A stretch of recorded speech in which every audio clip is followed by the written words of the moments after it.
iyo mana nziza, iyo mana nziza, nziza, nziza me, mana nziza, iyo mana nziza.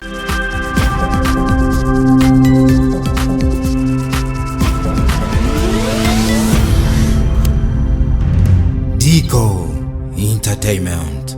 Ino ni kanguka igiye kubera mu gisagara ca Bujumbura, neza neza ni mu gihugu c'u Burundi nk'ibisanzwe, aho no mukozi w'Imana Chris Ndikumana n'ubundi asanzwe avuka. Ni mu masaha makeya kanguka igiye kubera ahazwi mu bibanza vya ETS ku ncuro yayo igira kenshi, ariko atari kenshi cyane, aho ubona yuko abantu bamaze gusidukana niyo nka kuva mu mihingo itandukanye y'isi.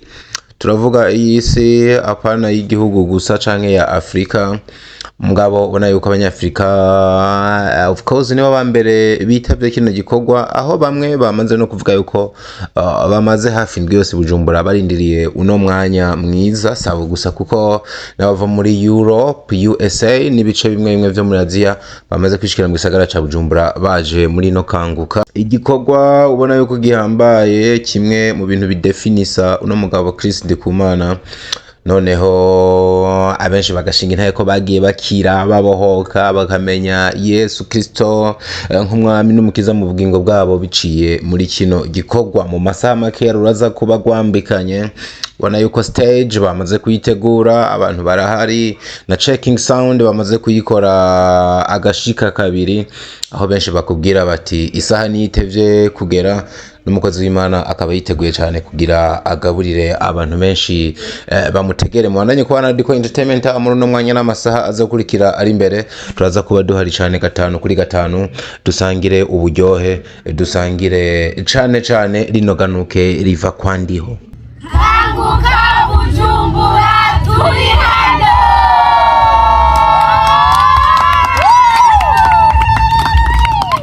Mana nziza, iyo mana nziza, iyo mana nziza, nziza, nziza me. Moi je viens du Bénin. Franchement, nous invitons tout le peuple burundais à sortir massivement. Que tout le monde sorte, quel que soit ton défi, la maladie, le verdict des médecins, sors, viens et viens voir comment le Seigneur va te libérer et te délivrer. C'est sûr et c'est prouvé. Au nom de Jésus-Christ. Je viens d'Abidjan, je suis venu spécialement pour Kanguka. Je viens d'atterrir comme ça. Je vous invite maximum à venir pour la croisade. John Migan est quitté jusqu'au Bénin, Cotonou, Bénin, pour venir à Burundi à cause de l'homme de Dieu, Chris Ndikumana. Et vous, mes frères burundais, vous n'avez pas le droit de rester à la maison. Venez, parce que Dieu veut bénir la nation, veut bénir la nation. Dieu vous aime. C'est pour cela que nous sommes venus pour vous accompagner. Les âmes seront sauvées, des vies seront rachetées, et c'est pour cela que nous sommes là. Que le Seigneur soit béni. Dans l'avion, les gens viennent de partout pour le Burundi. Du Gabon, du Congo, du Bénin, de l'extérieur. Les gens qui sont nombreux. Et ils sont déjà là. Si les gens ont quitté le pour venir au Burundi, où sont alors les Burundais eux-mêmes? Sortez et venez. Alléluia, alléluia. Nous sommes là pour, n'est-ce pas, cette grande croisade, ce grand événement. Mana nziza, iyo mana nziza. Amatwe twashitse kandi twaje tuva kure ahazobera igikorane ejo ETS Kamenge. Ubu tuvugana jenje mva Nyanzarake. Uravyumva n'abandi nyene turabatumiye babanguke banyaruke kugira ngo nabo baze mu iki gikorane ca Kanguka. Mugire wahi rero muze muri benshi kandi mukomeze munadusengera ibintu bizogende neza.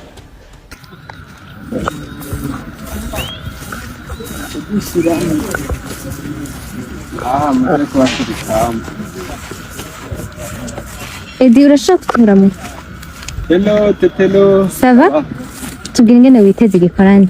Je niteze igikorane ciza cane, abantu bagiye kwakira bariteze, hariho abaraye ngaha, hariho n'abandi benshi bari kubavuga yuko bifuza kurara ngaha. Abo turabaha akaryo baje kurara ngaha kugira ejo umwanya ntubacike kugira bakire ijambo ry'Imana. Niki ubwira abantu bariko barasidukana iyo nka baza mu gikorane? Ico nobabwira baze biteze bafise umutima wo kwakira iki? Kwakira ijambo ry'Imana. Benshi bariteze bazohabohokera, bazokwakira ibintu byinshi cyane mu mitima yabo. Amen. Amen. Merci.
Yuko Entertainment.